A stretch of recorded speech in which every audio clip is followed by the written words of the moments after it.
हर इंसान के अंदर एक लैब है जहां रोज कुछ फटता है। कभी गुस्सा, कभी डर, कभी ख्वाब। बस कोई उसे देख नहीं पाता। क्या तुमने कभी सोचा है, जब तुम गुस्सा करते हो, रोते हो या डरते हो, तो तुम्हारे अंदर क्या होता है? तुम सोचते हो कि ये बस इमोशन है, पर एक हकीकत में तुम्हारे अंदर एक ह्यूमन रिएक्टर चलता है। एक ऐसा रिएक्टर जो हर सोच, हर भावना, हर हार और जीत को रासायनिक रिएक्शन की तरह प्रोसेस करता है। और ये अगर ये रिएक्टर कंट्रोल से बाहर हो जाए तो इंसान भी फट जाता है। अंदर से ना आवाज आती है, न धुआं, बस एक अदृश्य विस्फोट। तुम्हारे दिमाग में हर सेकंड लाखों माइक्रो रिएक्शन होते हैं। डोपामीन, सेरोटोनिन, कॉर्टिसोल, ये वो केमिकल्स हैं जो तुम्हारे मूड बनाते हैं, तुम्हारी सोच तय करते हैं।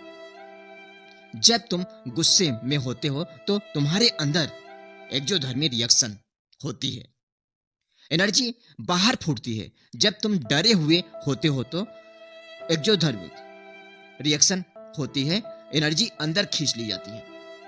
और जब तुम मोटिवेट होते हो तो एक कैटलिस्ट रिएक्शन होती है, जैसे किसी ठंडे सिस्टम में अचानक चिंगारी लग जाए।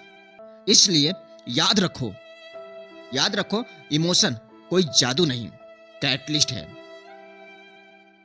रोहित एक इंजीनियर था, लेकिन खुद के अंदर का इंजीनियर सो गया था। हर दिन वो ऑफिस से झगड़ता, गुस्सा करता, सब पर चिल्लाता।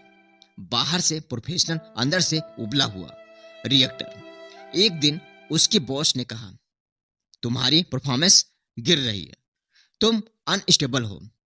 वो घर आया, कमरे में गया और पहली बार दर्पण के सामने बोला, क्या सच में मेरे अंदर कुछ जल रहा है? उस रात उसने खुद पर एक प्रयोग किया। वो 10 मिनट तक चुप बैठा और अपने दिमाग की आवाज सुनी। हर विचार जैसे बबल्स की तरह ऊपर उठ रहे थे। अंगर गैस, स्ट्रेस, वाइपर और फेयर स्मोक। और तभी उसे एहसास हुआ, वो अपनी जिंदगी का ऑपरेटर नहीं, एक अनकंट्रोल रिएक्टर बन चुका था। हर रिएक्टर में 3 चीजें जरूर होती है। Number 1, temperature control. Number 2, pressure valve. Number 3, catalyst balance.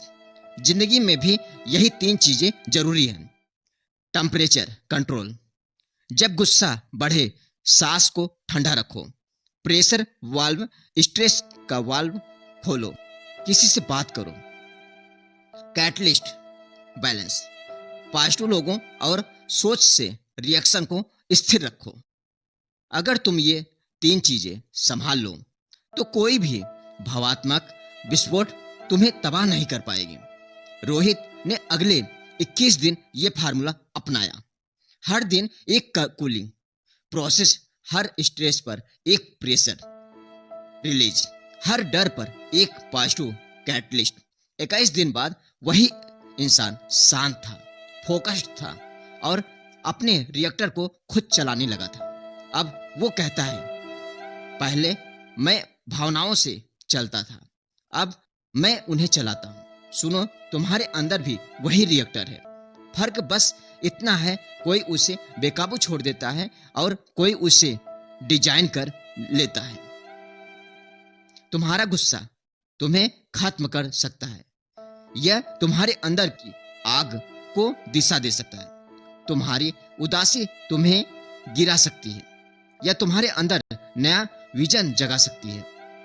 बस याद रखना, हर इंसान के अंदर की लैब को चलाने वाला इंजीनियर वही होता है जो खुद को समझ लेता है। जिंदगी को मत भागने दो, हर सोच को मत जलने दो। हर इमोशन को ऑब्जर्व करो, एनालाइज करो और ट्रांसफॉर्म करो।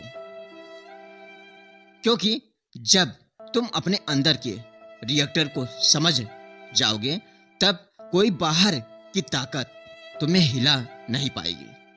उपाय, माइंड ऑपरेटर, आपने रिएक्टर के ऑपरेटर खुद बनो, क्योंकि यही सच्ची इंजीनियरिंग ऑफ लाइफ